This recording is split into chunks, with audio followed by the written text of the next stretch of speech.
agradecimento, porque foram muitas pessoas que ajudaram que a gente chegasse até aqui, né? Tá? Então nós vamos começar hoje com a aula do professor Leandro Augusto de Oliveira. Ele vai falar de aloimunização, prevenção, diagnóstico e conduta, né? Na sequência a gente vai ter a doutora Vera, vai falar de vítima de violência sexual, e a última aula de hoje vai ser o Dr. Fábio Garbosa, que vai falar de aspectos éticos, né? Dr. Leandro, então pode vir aqui, por favor.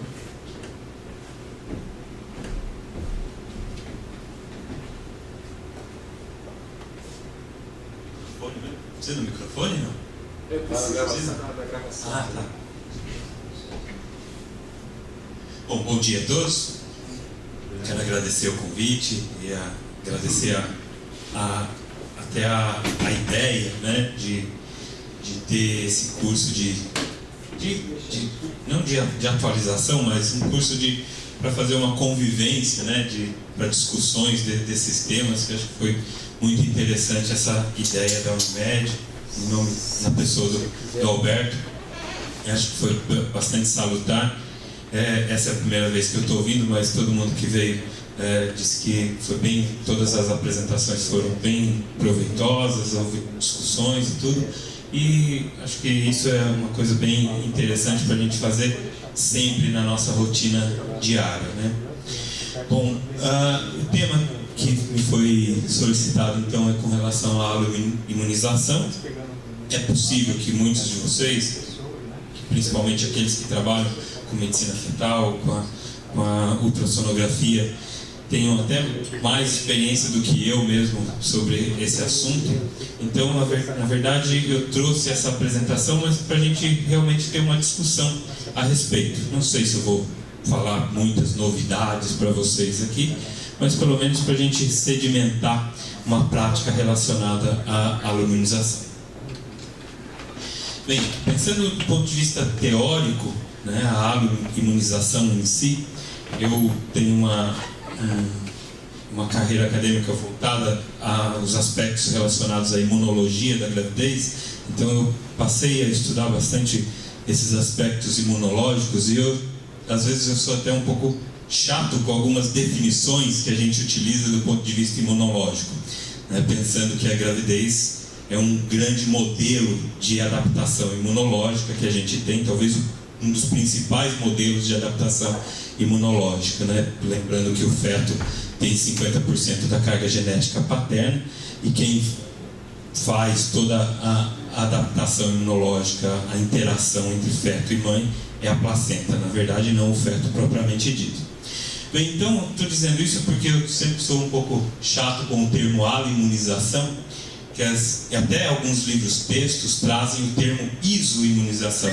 Mas do ponto de vista imunológico, por definição, o termo isoimunização é completamente errado, né? O certo é a gente dizer aloimunização, porque aloimunização significa indivíduos diferentes, porém da mesma espécie, um sensibilizando o outro, um estimulando o sistema imunológico do outro. Quando eu digo isoimunização, significa que eu estou estimulando o meu próprio sistema imunológico, que é o que acontece nas doenças autoimunes. E aí um outro termo é o termo xenoimunização, que seria com aqueles casos de transplantes. Por exemplo, você vai transplantar um rim de porco num humano, e aí você tem a reação imunológica, e isso chama xenoimunização. Então o termo correto seria realmente aloimunização, né? E aí então, lembrando do ponto de vista da gestação, o que a gente tem naturalmente é o envio de antígenos propriamente ditos eritrocitários, né, das hemácias do feto, caindo na circulação materna, e essa circulação materna então levando o estímulo imunológico, do sistema imunológico da mãe, para a produção de anticorpos, e aí na segunda gestação então esses anticorpos podem cruzar a barreira placentária e destruir as hemácias fetais. Bem, do ponto de vista prático, o que a gente tem quando a gente pensa na aloimunização com relação ao sistema eritrocitário fetal e o sistema imunológico da mãe? A gente tem vários antígenos que podem estar presentes nas hemácias do feto, e quando essas hemácias então caem na circulação materna, vão estimular o sistema imunológico.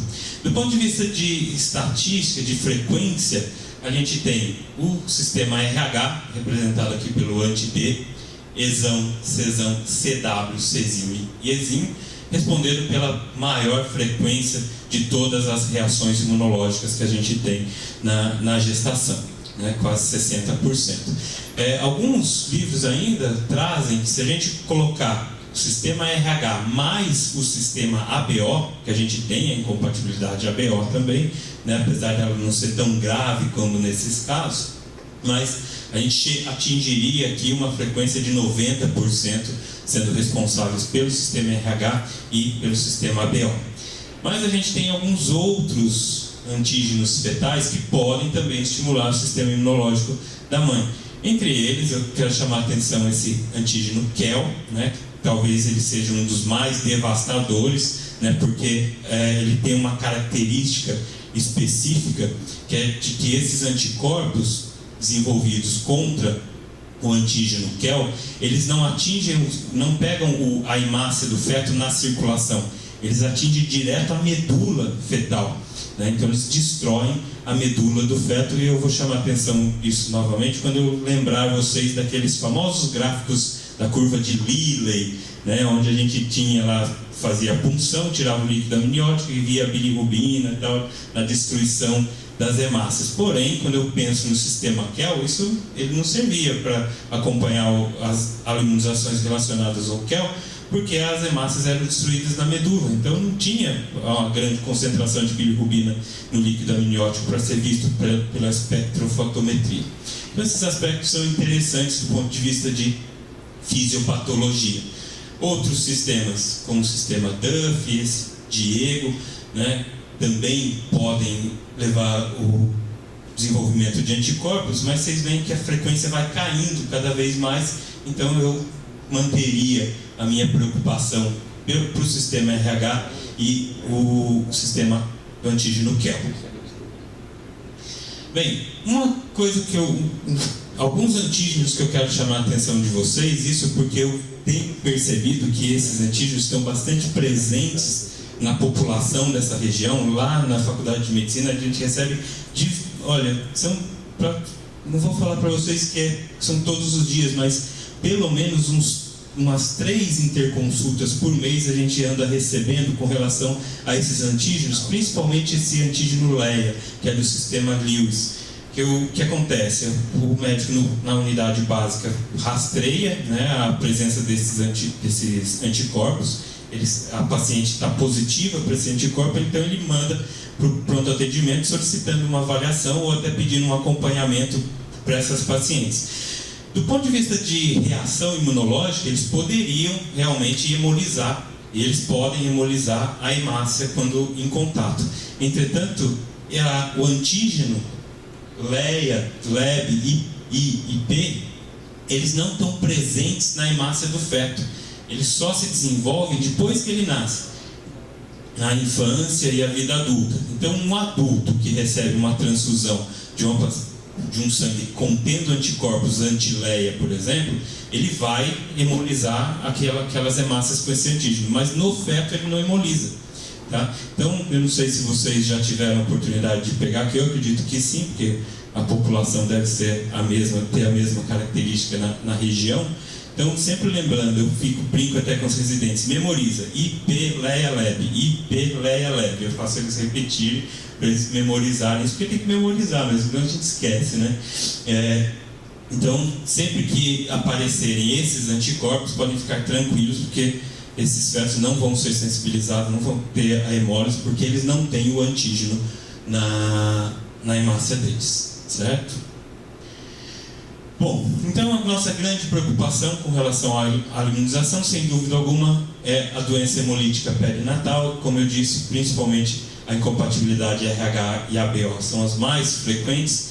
Quanto à ABO, a gente tem aquelas icterícias, né, que os neonatologistas vão se preocupar, e a gente, como obstetras, a gente não tem muita preocupação. A gente sabe até para para orientar a paciente. Se ela é A positivo e o bebê for B positivo, provavelmente ele vai hemolizar, ele vai ter icterícia, pode precisar de banho de luz e tudo mais, né? Mas do ponto de vista de gravidade para a obstetrícia mesmo, ele não tem tanta implicação.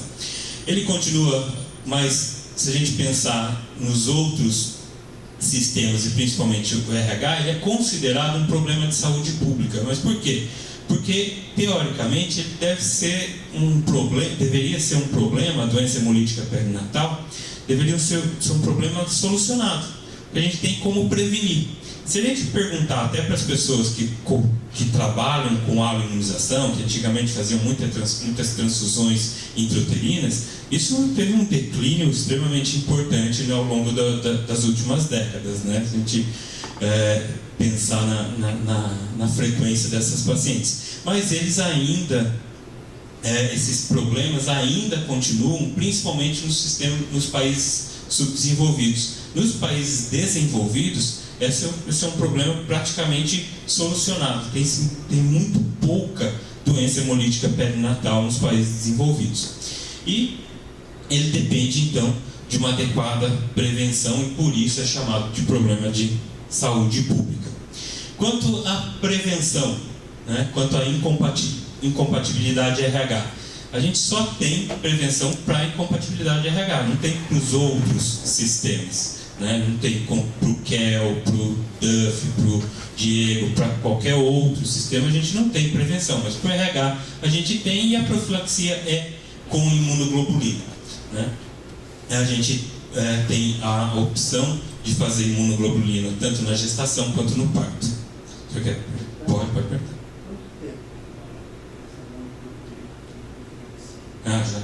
Já chego nela.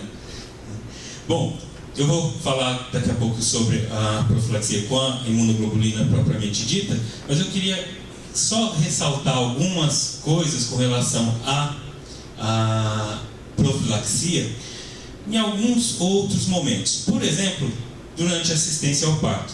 A gente às vezes tem uma certa... é meio automático, né? A gente faz o parto, principalmente na cesárea, a gente já tenta dequitar a placenta, faz uma extração manual, e sempre eu nunca me lembro de pensar quando eu vou partir para uma extração manual, de pensar, puxa, essa mulher é RH positivo ou é RH negativo? Então quando a gente faz a extração manual numa cesárea ou após um parto normal, após uma retenção placentária, se ela é RH negativa, eu estou aumentando a chance de sensibilizar essa mulher, porque a passagem de sangue vai ser maior, né? Então a gente precisa lembrar disso. Aquela manobra também, que às vezes na dequitação ali, que às vezes a gente enrola o Kelly ou a pinça no cordão umbilical, quando eu faço isso, eu provoco um fluxo de sangue placentário que vai para dentro da circulação da mãe também. Então, quando eu faço aquela manobra, eu promovo ou eu aumento a chance de sensibilizar essa paciente. Então, a gente sempre pensa, eu sempre bato na mão do residente quando ele começa a enrolar aquilo lá. Não, pega outra pinça, ou então esvazia, sobe com a pinça e vai. E também chama atenção quando eles já querem dequitar a placenta com a mão, já fazer a extração manual na cesárea, né? Os cuidados transfusionais, isso não depende muito da gente, evidentemente os bancos de sangue têm muito mais cuidados hoje em dia, né? E o combate ao uso de drogas, também no compartilhamento de seringas e agulhas, pode existir a imunização quanto ao antígeno RH, né? Então, quanto à realização da profilaxia com a imunoglobulina, acho que essa é a nossa grande arma do ponto de vista de prevenção. A gente utiliza a imunoglobulina nas 28 semanas. Do ponto de vista de por que utilizar com 28 semanas, porque do ponto de vista de incidência, de possibilidade de sensibilização, essa sensibilização parece aumentar com relação à evolução da gestação. Quanto mais próximo do terceiro trimestre, no final da gestação, maior a chance de acontecer essa imunização, né? Então se chegou uma ideia de se utilizar a imunoglobulina com 28 semanas de gestação. Curiosamente, o senhor perguntou agora, a duração do que a gente usa, que são 300 microgramas de imunoglobulina, que é o que a gente tem no país, e lembrando que a gente só tem essa forma de comercialização no Brasil, fora existem outras dosagens, né, 150 microgramas, 100 microgramas, mas acho que pra gente a gente só tem ampolas com 300 microgramas. Tá? 300 microgramas, para vocês terem uma ideia, elas neutralizam 15 ml de papa de hemácia. Então é uma concentração grande. Então quando a gente utiliza 300 microgramas, a gente está cobrindo realmente uma chance de passagem de sangue feto-placentária bem robusta, né? E esses 300 microgramas, eles duram, entre aspas, cerca de 12 semanas na circulação da mãe, né? Após essas 12 semanas, esses níveis praticamente desaparecem. Então é sempre importante lembrar que se eu faço um CUNG depois de utilizar a imunoglobulina, ou faço uma pesquisa de antígenos, de anticorpos irregulares nessa paciente, vai dar positivo, né? Porque a imunoglobulina está nessa circulação. Do ponto de vista de utilização para o parto, o ideal é que a gente utilize nas primeiras horas, mas até 28 dias eu ainda posso utilizar a imunoglobulina do ponto de vista de profilaxia. Tinha alguma coisa diferente que você ia perguntar? Não? Era mais ou menos isso, não? Não, é que hoje à noite a professora falou que depois da quinta semana já não... Então, existe uma variação muito grande nessa semana aí, por causa da concentração. Porque se a gente utiliza 300 microgramas, a quantidade é muito grande, né? Quando a gente avalia as publicações internacionais, eles têm dosagens menores, né? E aí às vezes a gente confunde nisso daí. Então é preferível a gente trabalhar com essa hipótese, né?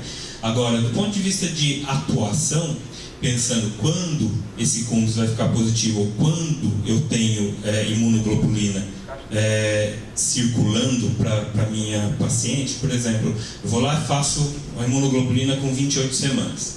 Essa paciente rompe membranas com 31 semanas, entra em trabalho de parto e nasce. Eu preciso fazer outra dose de imunoglobulina? Esse que é o detalhe só do ponto de vista prático. Do ponto de vista prático, a gente tem orientado que se você fez uma imunoglobulina com 28 semanas e esse bebê nasceu até um mês após essa imunoglobulina, não precisa fazer. A não ser que você tenha um parto problemático, por exemplo, um DPP, foi uma extração manual e tal, mas isso eu vou completar o que a gente pode fazer no meu último slide, tá? Então, do ponto de vista prático, se eu fiz a imunoglobulina e esse bebê nasceu depois de um mês, teoricamente eu não preciso fazer outra imunoglobulina. Depois de um mês fica uma dúvida. Aí a gente pode completar e discutir isso no final desses slides, tá? Outros momentos para realizar a imunoglobulina seriam nos sangramentos, né, de primeira e segunda metade. Nos casos de óbito fetal, às vezes a gente se esquece, né, e de repente tem um óbito fetal, só que demora, sei lá, uma semana para eliminar e tudo, e eu fico naquela esperando para fazer a imunoglobulina no momento do parto, depois daquele óbito fetal. Teoricamente não. Teoricamente a gente precisaria fazer quando o óbito fetal acontece, porque eu tenho uma janela ali onde pode existir a passagem de transfusão, a passagem de sangue fetal daquela placenta, com aquele sangue parado ali, as hemácias podem entrar na circulação e sensibilizar essa mãe nessa janela, enquanto eu estou esperando a eliminação desse concepto que está em óbito, né? Então o ideal é a gente fazer no momento que a gente faz o diagnóstico de óbito fetal. Após procedimentos invasivos, né? Tem uma paciente RH negativo, vou fazer uma cordocentese, vou fazer uma biópsia de giro corial, a gente deve fazer a imunoglobulina. Outros procedimentos, eu vou dar uma complementada também quando eu falar no final.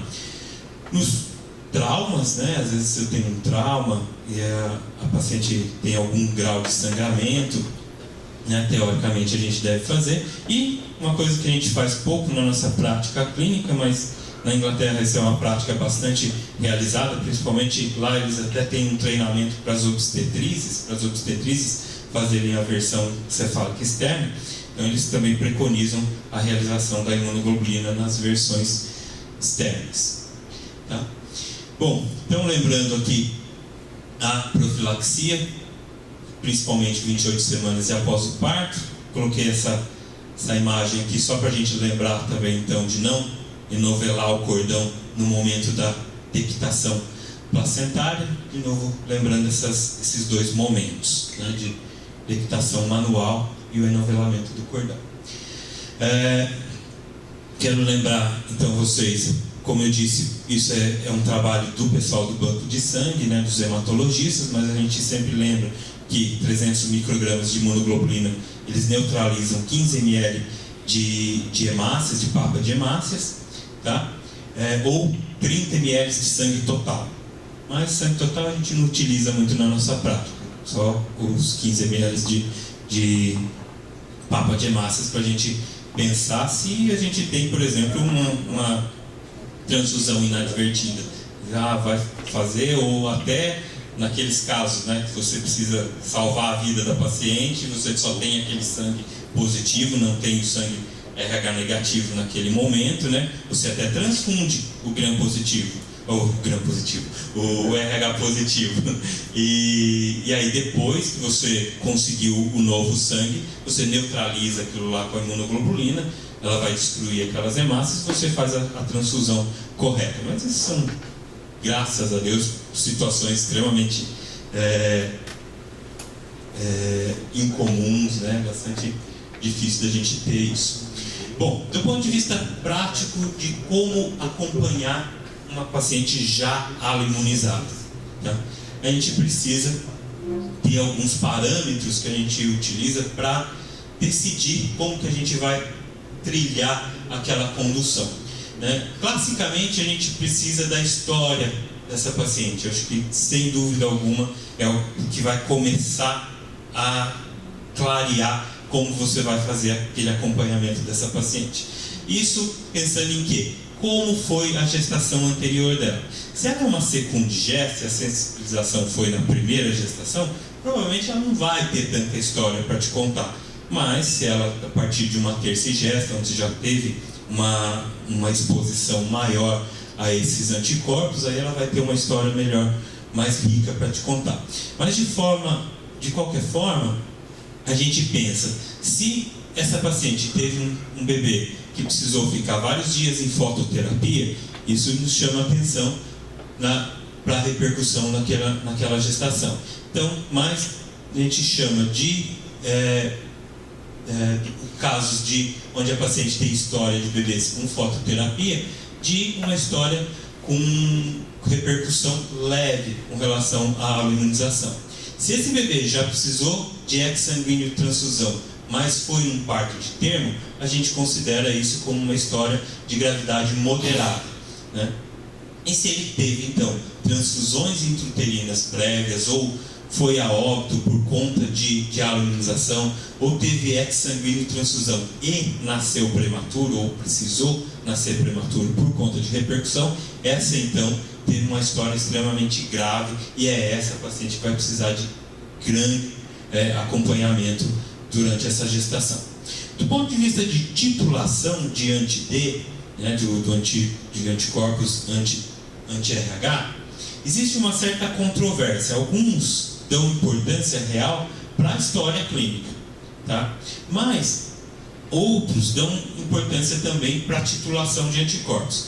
Do ponto de vista prático, para o sistema imunológico, faz um certo sentido, porque se você tem um aumento dessa titulação, é porque essa gestação foi sensibilizada novamente, ou seja, não sensibilizada novamente, mas houve a exposição de antígenos novamente para esse sistema imunológico.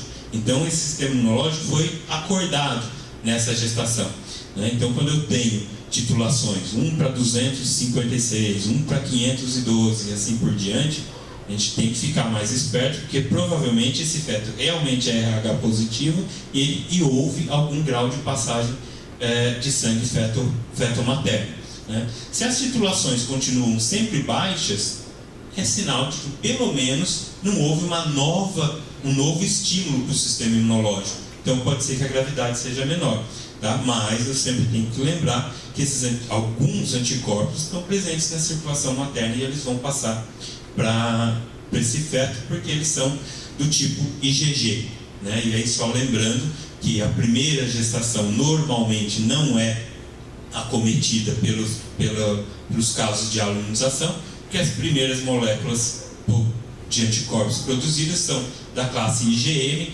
e IgM não cruza a barreira placentária. Eu brinco com os residentes que IgM é da mãe, então ele fica só com a mãe e não passa para o feto. Quando tem IgG, ela vai cruzar.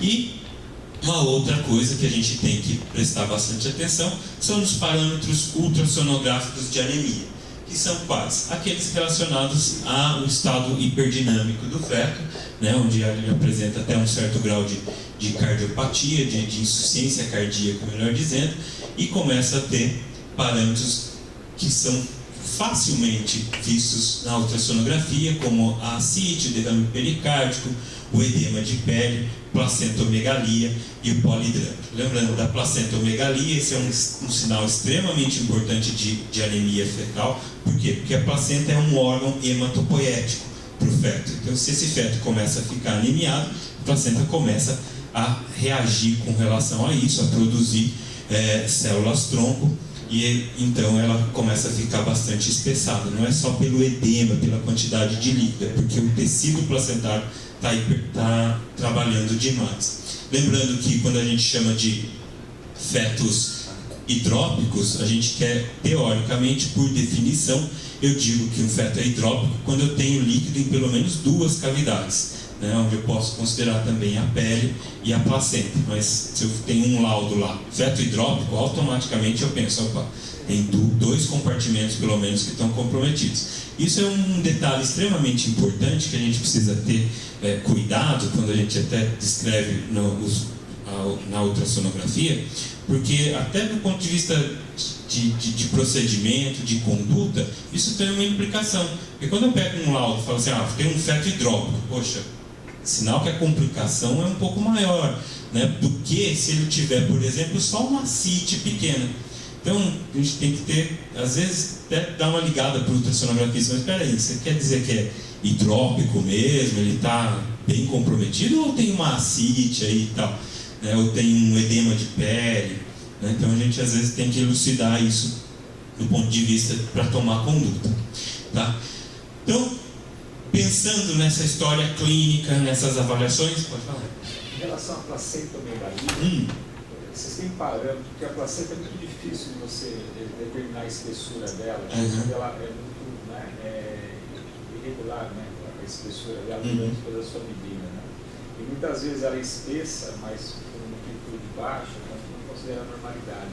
Tem algum parâmetro de corte para a gente falar, essa aqui está espessa, aqui não está, ou é no contexto geral que você vai? Essa é uma pergunta importante, porque ultimamente tem se desvalorizado a avaliação da placenta, né? As pessoas têm, até uma outra discussão que a gente teve, assim, mas a placenta não tem assim tanta importância, a espessura e tal. Eu fiquei até meio incomodado com aquela discussão, né?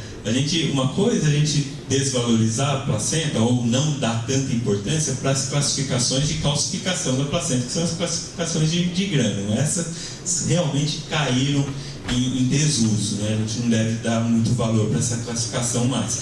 Mas do ponto de vista de espessura, de dimensão da placenta, eu acho que a gente tem que prestar atenção na placenta, porque acho que ela tem muito mais para contar para a gente na nossa imagem. De uma maneira geral, uma placenta acima de 4 centímetros, maior do que 4 centímetros de espessura, ela começa a te chamar bastante atenção. Mas o contexto dela, a textura dessa placenta, como ela está, ela precisa chamar a atenção do ultrassonografista. E hoje em dia, com os equipamentos que a gente tem, puxa vida, a gente consegue ver bem uma placenta. Tem diversos estudos, diversos grupos trabalhando até com a avaliação placentária em 3D, né? Então, mas de uma maneira prática, uma placenta com mais de 3,5, 4 centímetros de espessura sempre te chama atenção. Não tem jeito de não pensar isso. né? E isso pensando numa gestação assim, de terceiro trimestre. Se você já tem uma placenta com esse tipo de espessura no início e sabendo que ela é uma RH negativa, você está atrás de alterações relacionadas à aluminização, isso precisa te chamar a atenção, a gente tem que considerar. Acho que a resposta melhor seria assim, depende do seu contexto clínico. Se eu estou atrás, por exemplo, de um quadro infeccioso, poxa, eu tenho uma placenta espessada, é uma das primeiras coisas que eu vou ver, porque se eu tenho uma placentite acontecendo, poxa, é bem possível que seja um quadro realmente complicado, né? Bom, então, do ponto de vista prático, o que se muito utilizou ao longo da história, né? Eu me lembro, eu entrei na residência em 1999, eu ainda fazia bastante essa avaliação de Liley, né, onde a gente levava, eu fiz minha residência na maternidade da Cachoeirinha, e na Cachoeirinha a gente não tinha um espectrofotômetro, então eu descia a rampa correndo lá, porque a gente tinha que ir no hospital geral, que ficava embaixo, bem no pé do morro lá da Cachoeirinha. Então a gente levava o sangue correndo, fazia a espectrofotometria e subia correndo de novo para levar o resultado para discutir o caso. E aí colocava na curva de Liley, então, para tomar a conduta, né? Bem, qual que é a desvantagem disso aqui? Um exame extremamente invasivo, né? Que às vezes a gente tinha que repetir várias vezes. Eu tenho assim, uma coisa na minha memória também de uma paciente que fez várias punções, né? E aí ela acabou evoluindo com um quadro de rotura de membranas, ela evoluiu com uma corioamnionite e ela teve uma evolução extremamente grave, era um feto em apresentação pélvica, 33 semanas, cesárea, a mulher entrou em sepse e morreu. No final das contas, a necrópsia dela veio um laudo de esquistossomose pulmonar, né? Ou seja, ela tinha um pulmão extremamente comprometido, fibrosado e tal, e piorou o desfecho dela. Porém, começou com várias punções, começou com várias amniocenteses e tal, que levaram a esse desfecho, né? Bom, então, hoje, e como eu disse também, o gráfico de Liley ele não promovia o adequado acompanhamento de aluminizações pelo sistema KEL, por exemplo, né? Bom, e aí, saindo dessa questão desses exames invasivos, veio no início da década dos anos 2000, né, mais precisamente já em janeiro de 2000, a ideia de se avaliar a circulação fetal para se identificar um feto anemiado, tá?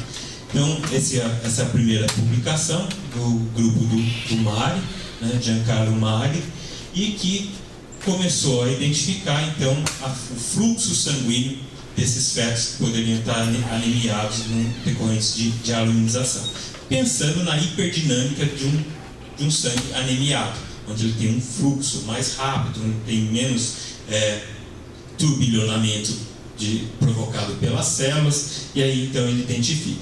Entre os vasos, diversos vasos foram avaliados, alguns grupos ainda persistem avaliando a aorta, alguns segmentos coronarianos, outros vasos cerebrais, mas do ponto de vista de reprodutibilidade, a artéria cerebral foi a melhor e por isso ela ganhou destaque, né? E eu acredito que a gente pode continuar com isso, porque pensar em outros vasos atrapalharia a ideia de se disseminar esse tipo de conceito.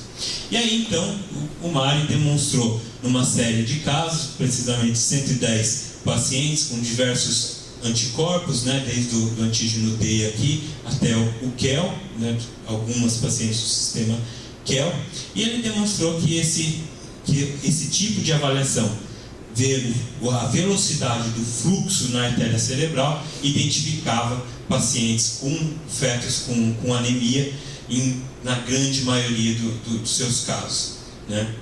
No final das contas, eles demonstraram que esse tipo de avaliação nada invasivo conseguia identificar a grande maioria desses fetos anemiados com um falso positivo de 12% no máximo.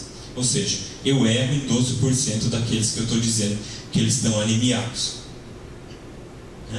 Nessa curva, então, ele avalia o pico, ou a velocidade sistólica da artéria cerebral, e a gente vê aqui, né, onde esses fetos, esses resultados estão de acordo com a idade gestacional.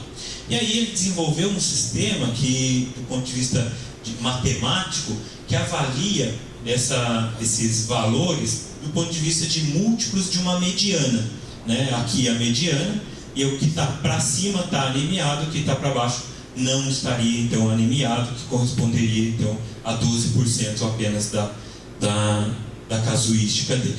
E ele começou então a desenvolver esse tipo de avaliação. Então, do ponto de vista prático, para vocês, no consultório, eu recebo lá um exame de uma paciente e o cara vai falar: olha, essa paciente é aloimunizada, o pico sistólico da artéria cerebral dela é tanto, é 55. Tá? Poxa, o que eu faço com esse valor? E aí, como que eu trabalho com isso? Como que eu vejo se esse feto está anemiado ou não com esse valor 55? Existe uma plataforma, não sei se vocês conhecem, mas é uma plataforma extremamente interessante que valeria a pena a gente dar uma avaliada, não só do ponto de vista de aloimunização, mas ela traz diversas informações que podem ser úteis, guidelines que podem ser utilizados, guidelines relacionados à Sociedade Americana de Ginecologia e Obstetrícia, Sociedade de Pediatria, Perinatologia. Ela traz diversas informações e vale a pena a gente entrar nesse perinatology.com e dar uma passeada, dar uma brincada nele, porque a gente consegue ter diversas informações nesse site. E uma delas é uma calculadora que ele traz que me possibilita avaliar do ponto de vista prático diversos aspectos que eu vou utilizar na condução das nossas pacientes. Tá? Então eu entro no perinatology.com, clico aqui em calculadoras, calculators, né? E ele vai me jogar para uma outra tela. Aqui eu consigo ver biometria fetal, comparar, né? Tem score para os neonatologistas, o score de Ballard, uma curva de crescimento fetal. Então tem diversas coisas. Calcular caloria, dose de insulina para paciente, ele também te ajuda. Muitas vezes a gente faz isso do ponto de vista prático, mas aqui existe um sistema que a gente pode calcular mais matemático, mais justo, que a gente pode utilizar e comparar com o que a gente está fazendo no dia a dia. E uma dessas calculadoras se refere a esse pico sistólico na artéria cerebral média. Eu vou ali, clico de novo nesse pico na velocidade sistólica esperada, ele vai me abrir essa outra página, onde eu tenho aqui a idade gestacional da paciente, o pico sistólico na artéria cerebral média que o ultrassonografista me disse, ou que eu mesmo fiz. Eu vou colocar ali a idade gestacional em semanas, o pico sistólico que é em centímetros por segundo, e vou clicar calcular. Nesse exemplo aqui, eu tenho uma gestante de 30 semanas, o resultado do pico sistólico foi 41. Eu cliquei calculate e aí ele mediu aqui que nesse pico sistólico, numa paciente de 30 semanas de idade gestacional, a medida é de 1,01 múltiplos da mediana. Só que de acordo com o Mari, quando esse múltiplo da mediana dá maior do que 1,5, é que eu tenho fetos anemiados. Então, se eu tenho isso daqui, eu fico tranquilo. Essa paciente, a chance desse feto estar anemiado é muito pequena. E associado a outros parâmetros ultrassonográficos, como placenta normal, ausência de ascite, ausência de edema de pele e tudo, eu fico tranquilo acompanhando minha paciente. Certo? Eu posso até associar isso daqui com o que ela tem de titulação de anti-D naquele momento. Eu posso até fazer um cálculo. Vou lá, faço a titulação, ela tem 1/8 de título de anti-D. Eu fecho a minha avaliação clínica. Mudando a situação, nessa mesma paciente de 30 semanas de idade gestacional, o pico sistólico foi de 65. Quando eu clico calcular, a medida deu 1,6. Opa, veio maior do que 1,5. Então a chance desse feto estar anemiado, é muito grande. Eu vou lá, olho o meu anti-D, ela tem 1:256. Então, tem zebra aqui. Entendeu? Então, dessa forma, eu consigo fechar a minha avaliação clínica. E aí, nesses casos, então, eu indico, por exemplo, uma cordocentese, né, para avaliar realmente qual é o estado de anemia desse feto. E aí eu discuto junto com quem vai fazer a cordocentese, se não sou eu, né, se é o pessoal da medicina fetal, o pessoal que é mais afeito a esse tipo de procedimento. Mas pelo menos eu estou entendendo, estou interagindo com o que está acontecendo ali, a gente não fica dicotomizando o que é feito dentro do consultório e o que é feito dentro da clínica ultrassonográfica, né? Bom, então só lembrando que esse falso positivo ele chega até 12% e ele deve ser feito até 35 semanas. Acima de 35 semanas, o Mário não achou que a curva era tão boa. Por quê? Porque existem alterações hemodinâmicas fetais que vão alterar também a artéria cerebral. Por exemplo, é muito comum eu ver uma dilatação de artéria cerebral no final da gestação. Tem até um artigo interessante que diz que dilatação de artéria cerebral média com feto encaixado é porque a paciente vai entrar em trabalho de parto. Então, tem essas coisas assim. Alguns começam a falar, está dilatada a cerebral. Fala, gente, só quer dizer que ela vai entrar em trabalho de parto. O cordão umbilical o fluxo da umbilical está bom, então ela vai entrar em trabalho de parto. Bom, mas não tem problema, porque os protocolos atuais preconizam transfusões intrauterinas só até 35 semanas. O protocolo do Royal College preconiza as transfusões intrauterinas no máximo até 35 semanas. E é claro que a gente pode individualizar esses casos, daqui a pouco eu comento com vocês, né? Então, quando iniciar o nosso acompanhamento? Existem algumas controvérsias nesse sentido. Alguns preconizam a partir de 18 semanas. Eu, por um pensamento mais prático, eu imagino que a gente precisa sair da fase de abortamento. Saindo da fase de abortamento, aí eu passo a acompanhar minha paciente. Se eu tenho uma repercussão tão importante que atinge esse feto antes dessa sair da fase de abortamento, puxa, eu tenho dúvidas se eu preciso pensar em algum procedimento realmente para essa minha paciente. Mas isso pode ter algumas variações, não tem problema se você começar esse acompanhamento um pouco antes, tudo bem. O que não pode ser feito é você perder essa chance de começar esse acompanhamento, principalmente naquelas pacientes diagnosticadas com histórico de repercussão moderada e grave, tá? Bom, os procedimentos invasivos, então, esse procedimento na verdade é a cordocentese. Você indica quando você tem aquele resultado maior que 1,5 múltiplos da mediana ou quando tem sinais ultrassonográficos de anemia, tá? Melhor dizendo, do ponto de vista de transfusão, o objetivo é sempre manter um hematócrito do feto entre 40 e 50 e ou hemoglobina em torno de 14 a 18, tá? E as repetições vão variar sempre que o hematócrito chega de novo em torno de 27 a 30. Do ponto de vista prático, o que pensar no consultório? Uma vez que a paciente fez uma transfusão intrauterina, eu tenho que pensar que esse hematócrito cai 1% por dia. Então, se ele chegou a 45 no final da transfusão, eu vou calculando.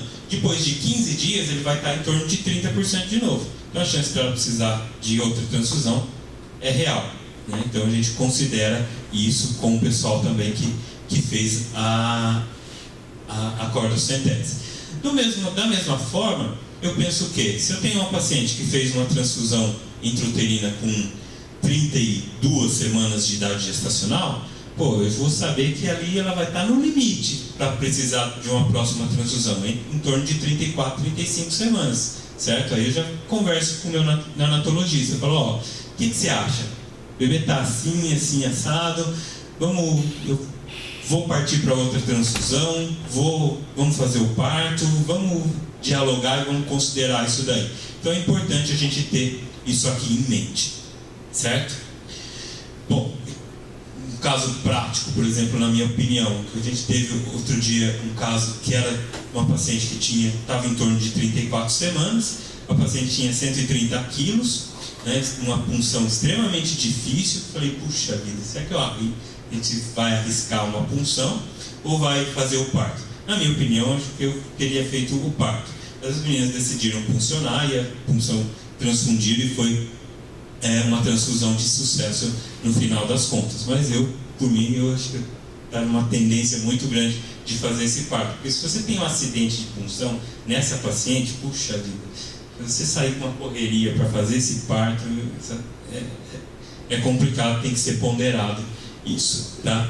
E aí, só para vocês, finalizando então, só para vocês de novo terem uma ideia de como é feita essa transfusão intrauterina, para a gente não dicotomizar de novo o que é feito no consultório, o que é feito na clínica obstétrica, tem esse outro site, fetalmed.net, né, que é do pessoal de Curitiba, que você tem também uma calculadora lá, onde você pode considerar. Sempre o hematócrito do doador, que é a bolsa de sangue O negativo, tem em torno de 75% de hematócrito.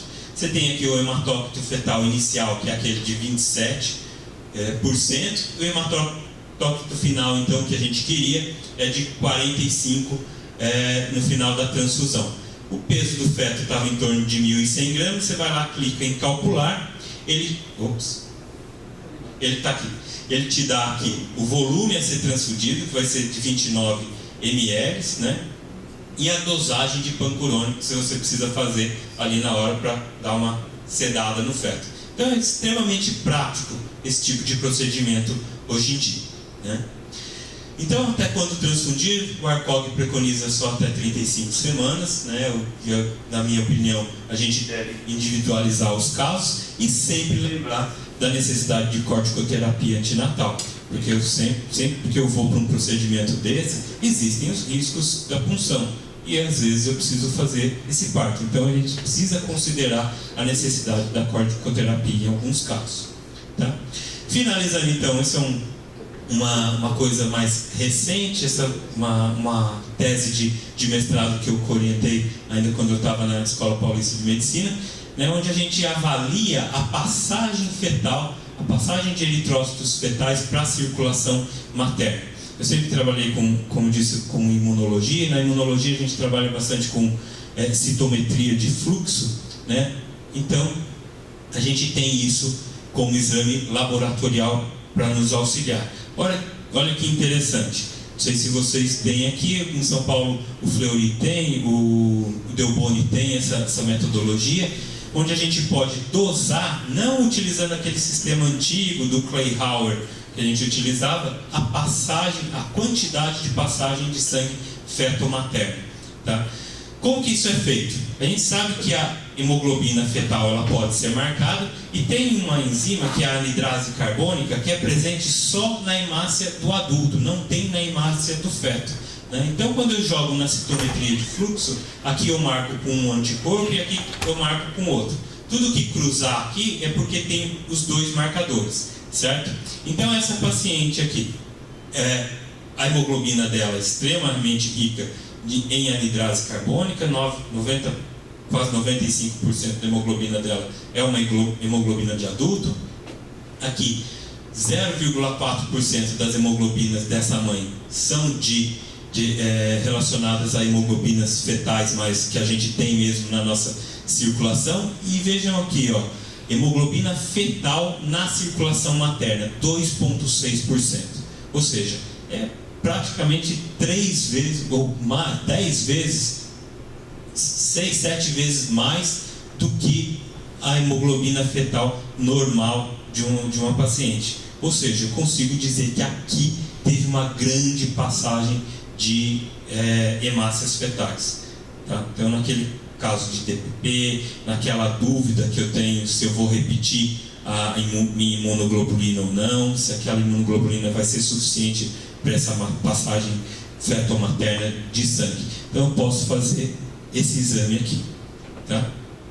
Então, uma coisa nova, não sei se vocês têm, já tiveram essa oportunidade, mas como eu disse, o Fleury em São Paulo faz, você manda o sangue, eles fazem, te dão o resultado, né? Se você está pensando em repetir imunoglobulina ou não. Por que essa preocupação? Por que isso começou a saltar aos olhos de algumas pessoas? Porque quando eu faço a imunoglobulina, essa imunoglobulina não é completamente inócua, né? Ela consegue trazer partículas na sua concentração que são relacionadas até a processos infecciosos. Vocês têm noção, tem descrito até doença da vaca louca depois da aplicação de imunoglobulina. Acredita nisso? Porque elas têm uns prions que elas conseguem trazer na sua constituição que trazem o RNA do vírus ali. E aí o paciente desenvolve, é claro que isso é extremamente raro, mas ela não é totalmente inócua quando a gente faz a imunoglobulina para esses pacientes. Bom, isso que eu queria dizer para vocês. A gente pode discutir esses aspectos ainda um pouco mais. Queria só lembrar, apesar de não ter nada a ver com a autoimunização, do Congresso da Sociedade Internacional de Hipertensão, ano que vem em Berlim. Acho que é uma bela cidade para se visitar, né? Se a gente puder associar um pouco de ciência e um pouco de passeio, é sempre bom, né? Eu não conheço Berlim, pretendo conhecer. Vai ser de 6 a 9 de setembro. Certo? Muito obrigado. Isso que eu tinha para apresentar para vocês.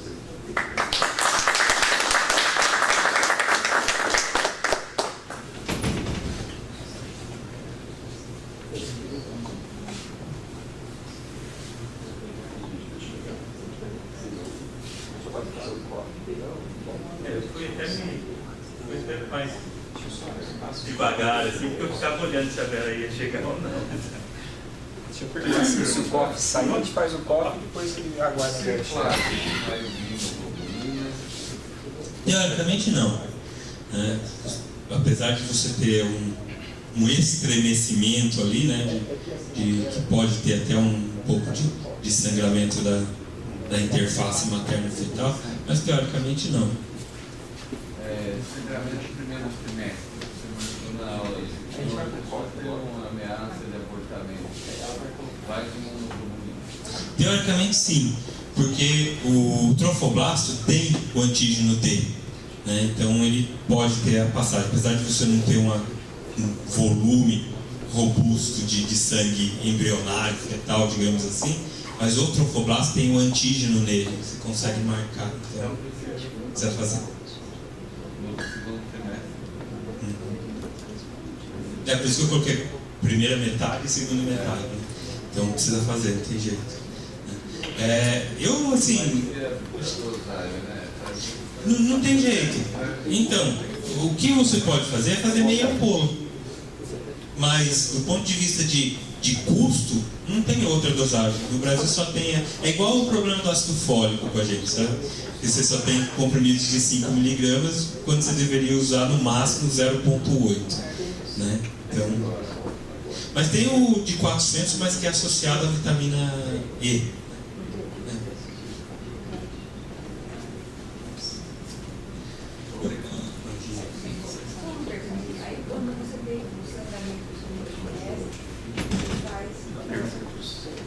Tem que ser porque ele foi filmado. Tem o sangramento, ameaça de aborto, e aí você faz o antibiótico. Você consegue isso rápido ou ela tem porque a dificuldade da gente. No sistema público a gente consegue, né? O paciente.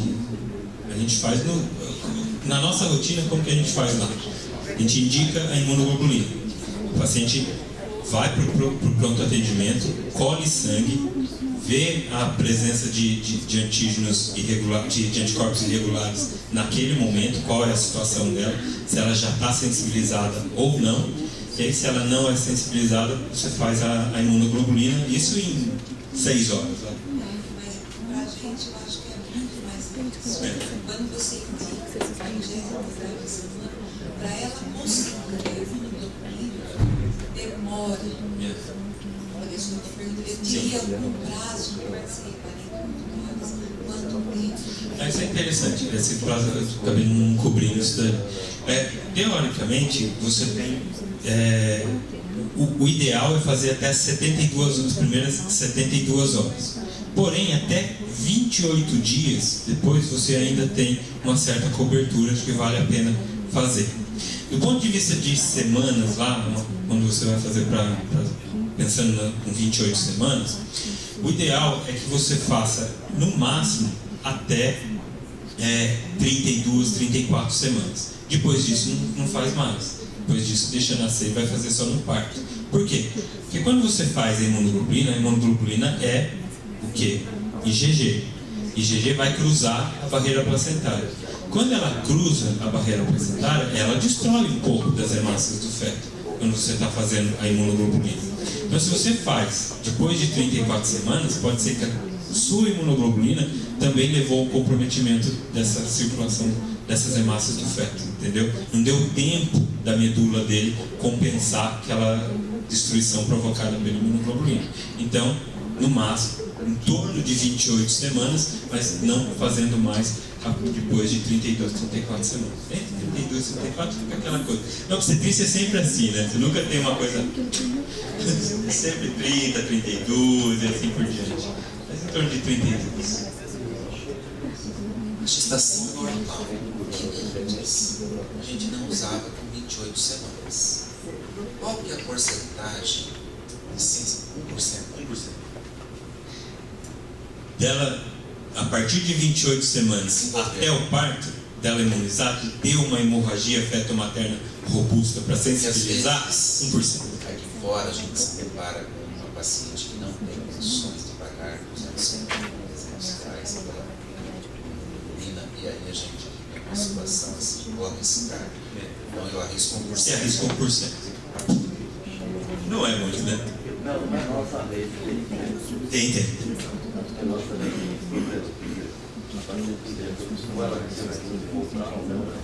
Como eu disse, ela chega de manhã, colhe o exame na hora, já vê se. Porque qual que é o lance? Você preconiza 28 semanas.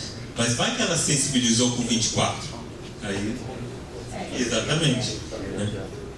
Essa coisa do CUMBS é importante, tá? Porque não sei como vocês têm aqui.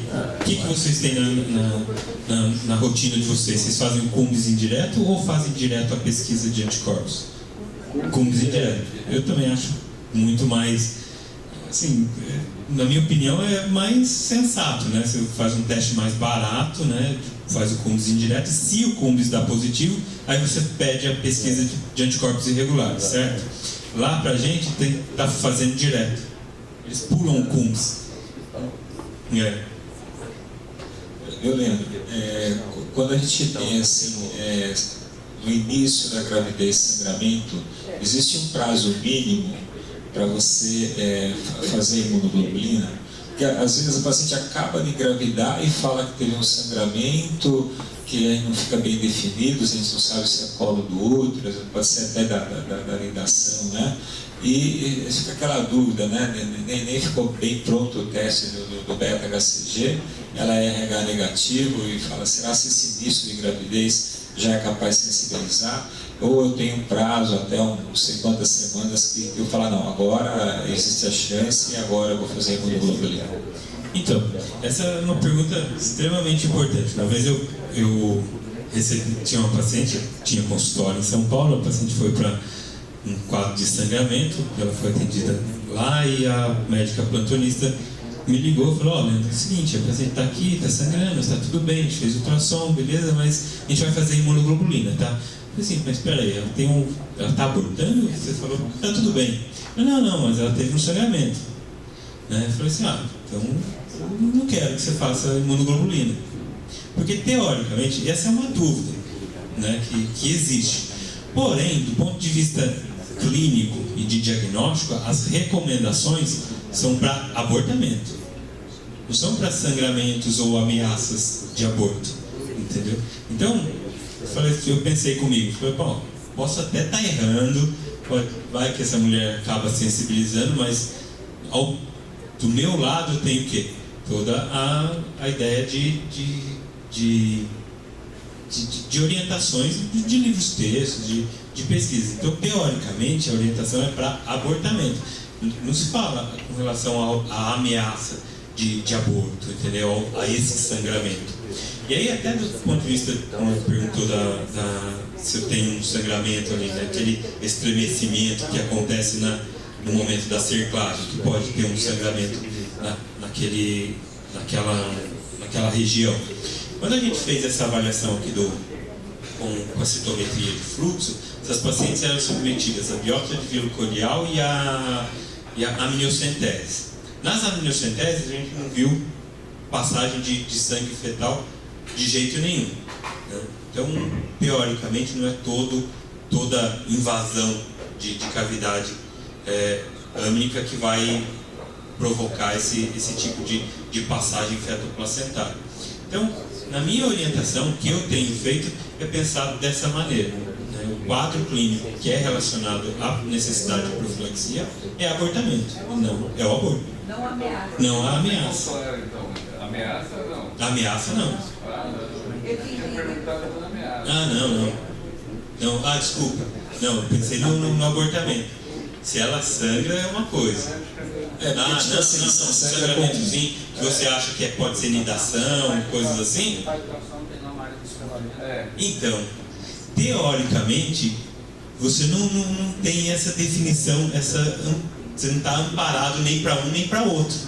Não está definido. Então vai depender da sua discussão ali com a sua paciente e da sua conduta. Mas teoricamente isso não tem. Sempre assim, né? Que está positivo. Como? Teve ameaça de aborto durante 8 semanas e agora está com 28. E ela não tomou? Ela tomou? Ela não tomou. Então, teoricamente você não tem essa coisa. Não fez imunoglobulina. Aí positivou.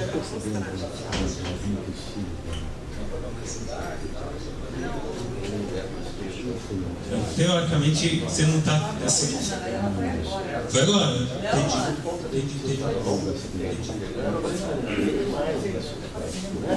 Eu sei. Não, não é que vocês estão errados. Não existe. Teoricamente, o que se preconiza realmente é pro quadro de abortamento. Entendeu? Agora, esses outros casos, você vai ficar em cima do muro, não tem jeito. Daí aí você vai discutir. Do ponto de vista prático, eu vou te dizer assim, que em alguns casos, um sangramento volumoso e tal, alguma coisa assim, você pode até indicar, mas teoricamente...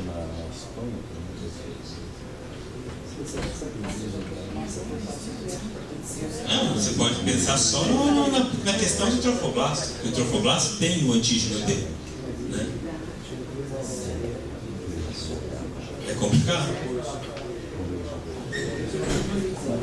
Então, como eu disse, a sua justificativa é se amparar que é o quadro de abortamento. É complicado. Leandro, e daí também em relação você falou da IgG passada, eu tenho feto de início de gravidez, eu dou imunoglobulina. Essa hemoglobina também, ela para lesar o feto também, o feto está muito assim, vulnerável, é muito pequeno em fase de formação. Se eu der imunoglobulina, ele não pode lesar o feto também. Ele vai imunizar. Mas mesmo assim, se você tem uma quantidade tal de hemácia fetal para poder ser uma gravidez inicial. Desculpa. O quê? Eu não conheço. Você tem que ter uma quantidade de sangue fetal para poder sensibilizar. Essa gravidez inicial, será que seria suficiente para... Eu acho que é muito começo. É muito começo. É a minha opinião. Também Não acho. está errado. Não, é isso. Texto de validade da imunoglobulina. Você faz outro sangramento, outra produção, mas poderia 2, 3 semanas. Precisa repetir. Então, a validade. Então, teoricamente, quando você faz 300 microgramas de imunoglobulina, ela dura 12 semanas. Ela dura. Você pode ter imunoglobulina, se você for repetir no CUMS, ela pode ficar positiva até 12 semanas. Entretanto, do ponto de vista de validade, que é essa sua preocupação, ela é de 1 mês. Acima de 1 mês, você não tem assim, uma certeza de que aquela quantidade de imunoglobulina vai ser suficiente e vai ter uma afinidade tão boa para destruir aquelas hemácias que vão entrar na circulação. Então, se você precisa fazer outro procedimento, ela tem outro tipo de repercussão, e você precisa, ou se o parto aconteceu, o seu prazo de validade é de 1 mês. Depois disso, você tem que fazer de novo. Você pode até optar por fazer meia ampola, porque a gente sabe que a gente faz demais. 300 microgramas é muita coisa. Mas também você vai fazer meia ampola e vai jogar o resto, tá? Você não vai guardar para o próximo procedimento. Isso é a coisa que tem que ficar em mente. Você pode dividir para os pacientes, sabe? Mas 1 mês. Marque isso como 1 mês.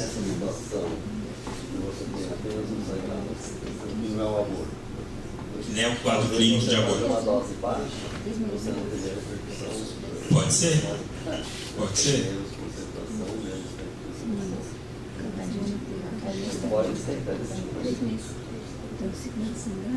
Tenta ver essa questão da citometria de fluxo. Eles vão te dar um resultado em 2 horas. Se a paciente tem ou não tem. A outra possibilidade é fazer o teste antigo, que é o Clay-Howard. O que é o Clay-Howard? Você pega lá o sangue da mãe, cora as hemácias, também mais ou menos na mesma ideia. Quando tiver hemácia fetal, ela vai corar diferente e o cara do banco de sangue vai te falar: ó, essa paciente tem hemácia fetal na circulação dela. Entendeu? Agora, a sensibilidade é maior na citometria. O Clay-Howard. E a citometria quantitativa. Exatamente.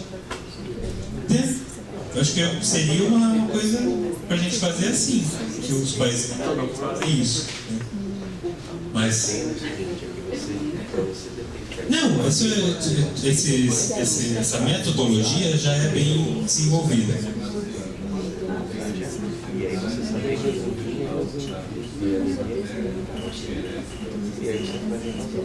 Ah, não, mas daí a ideia volta a ser qualitativa, porque como você não, é difícil você pensar sobre quanto vai estimular o sistema imunológico, a nossa dúvida aqui é: ameaça de aborto, passou ou não passou? Entendeu? Agora, na dúvida, gente, puxa, na dúvida vai ter que fazer. Não tem jeito. Na dúvida pro réu, não é? Pessoal, então a gente vai agora pro coffee break rapidinho, enquanto a doutora dela está chegando, tá? E o barril de chope chegou, mas é para mais tarde, viu? Tá bom?